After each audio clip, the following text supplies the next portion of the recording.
Hi, welcome to Painting of the Week, and thanks for joining us. To all the people that have engaged with the show over the past few weeks, I really appreciate that. Today, I'm going to finish a thought that I started last week, which is that when Japan opened its borders in the mid-1800s for trade, Japanese objects became extremely popular to own and to collect in Europe.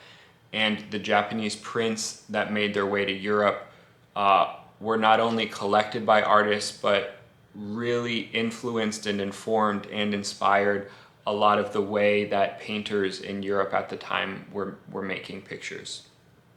This is really one of my favorite art historical time periods to talk about, which is the second half of the 19th century, where there's just this perfect storm of factors that happen that really influence and inform a lot of the modern art movements that take place around the turn of the 20th century that we still really live downstream from over 100 years later.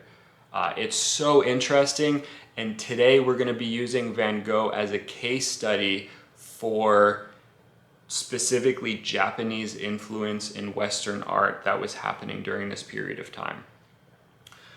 So I have two very different types of pictures pulled up. We have a Caravaggio painting on the right from around the 1600s, and then we have a painting from the Edo period from around the 1700s. And they're both really distinct examples of kind of quintessential Western art and quintessential Eastern art. I really want to just highlight how revolutionary seeing Eastern art would have been after hundreds and hundreds of years of looking at more Caravaggio type paintings. I just want to talk about two factors that are so characteristic of Western art. One of them is going to be linear perspective, which we see less of in the Caravaggio picture, but the second characteristic is that we have an extremely dramatic and strong light versus shadow based composition. This is really characteristic of Western art for hundreds and hundreds and hundreds of years. Very dramatic lighting. We've been very concerned with rendering form over three-dimensional surfaces with this dramatic lighting style. And Caravaggio really exemplifies that as a painter, and he's a good example. He's a good representative of kind of our Western art history canon for that reason. And then we look to the left and we see this totally different type of way of seeing. We have no dramatic light happening. We have no really ordinary linear type of perspective happening. And I've kind of just put these two against each other just to really overstate how revolutionary seeing a picture like this would have been after hundreds and hundreds of years of this more Caravaggio type style of painting. You just have to appreciate how inspiring and influential on the art that painters were making at the time this new type of picture style would have been. And we're going to use Van Gogh as an example because we have so many examples of him pulling direct influence from this picture style. And that's what we're going to briefly look at today. This is the first of two master copies that we're going to look at by Van Gogh. He is copying a Hiroshige print, who was a contemporary of Hokusai, the subject of our last episode. And I don't really want to over-intellectualize these. It's so intimate, and it's such a privilege to look at a famous artist copying another famous artist's work. This is kind of the history of art in a nutshell, is that we've gathered influence. We've all stolen from previous artists, and that's kind of the fuel that keeps the engine moving to some extent. We're all influenced by our contemporaries, and we all kind of live and work in the shadows of the giants that came before us. There are two specifically characteristic things that Van Gogh is pulling from here, techniques that he's later going to employ, which is this this tree branch shape, this very flat shape in the foreground.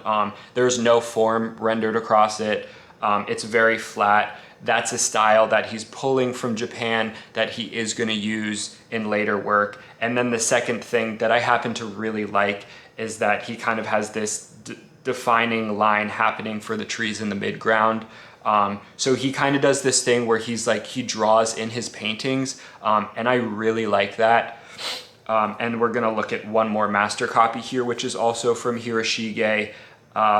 And I like this painting more, but the influences here, there's a little less to pull from. There is kind of this awkward perspective happening.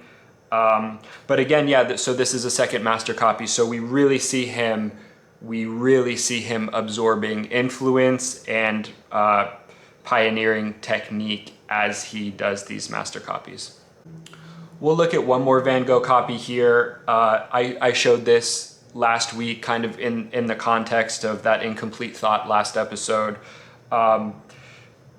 We see Van Gogh doing another master copy here, and I kind of get the sense, I get the feeling that he's coming into his own a little more, and he's emphasizing the decorative pattern on the woman's clothing, and that's kind of an influence that he's going to take into later works too.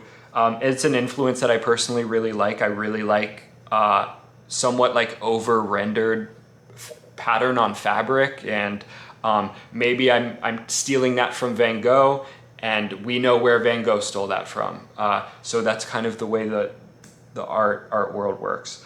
And then we'll close with the painting that the episode opened with. By now we fully see Van Gogh come into his own. This is one of his famous portraits. This is a portrait of one of his art supply dealers who he was quite fond of. And then, I mean, just look at the background. It's all Japanese prints that make up the background.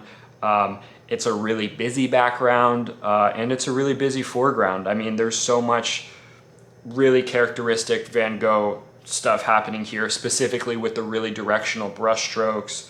But look, it's a flat picture. There's not big contrast here, and there's not a direct light source, and there's not a lot of form rendered, and we really see Van Gogh, really starting to properly be on his way as far as the collection of influences he's gathered to get here. So thank you very much for joining me. This was a really fun episode to make. Thank you for letting me nerd out during your week, and we'll see you next time.